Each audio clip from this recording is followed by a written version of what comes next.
السلام عليكم ورحمة الله متابعينا وطلابنا الأعزاء. بهذا الفيديو الجديد اللي بإذن الله راح نلخص لكم ونشرح لكم أهم الأسئلة والاستفسارات المتعلقة بمادة اللغة الإنجليزية بالنسبة للثالث متوسط، وبالنسبة للغة العربية بالنسبة للسادس الابتدائي. مثل ما تلاحظون متابعينا وطلابنا الأعزاء، نزلنا لكم ملف PDF بهذا الشكل.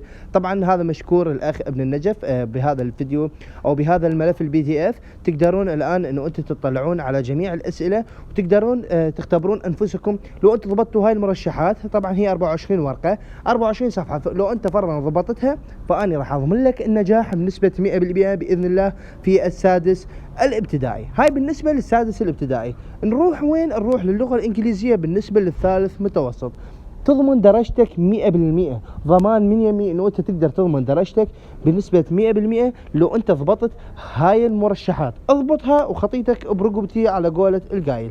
35 صفحة بيها من الجرامر والإنشاءات وغيرها من التفاصيل المهمة، واللي بإذن الله راح تقدرون تحققون الدرجات العالية وتحققون نسب النجاح الممتازة اللي راح تأهلكم بشكل أو بآخر إلى المرحلة النهائية.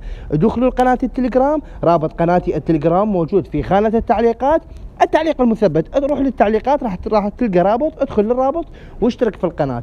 مهمة جدا تنزل لكم كل مثل ما تلاحظون هنا عندكم اسئله واستفسارات، اسئله مع الاجوبه بالنسبه لاسئله الامتحانات التمهيديه. بعد ما نزلناها ونزلنا الاجوبه ايضا، حتى باذن الله تقدرون مثل ما قلنا تستفادون وتختبرون انفسكم بما هو مفيد وما هو كل شيء بإذن الله. اشترك في قناتنا، اسم قناتنا الأستاذ حسين القريشي، هذا شكل القناة الأستاذ حسين القريشي. اشتركوا بها وفعلوا الجرس حتى بإذن الله تحققون أكبر عدد ممكن من الاستفادة الكبيرة بإذن الله. فتحياتي للجميع.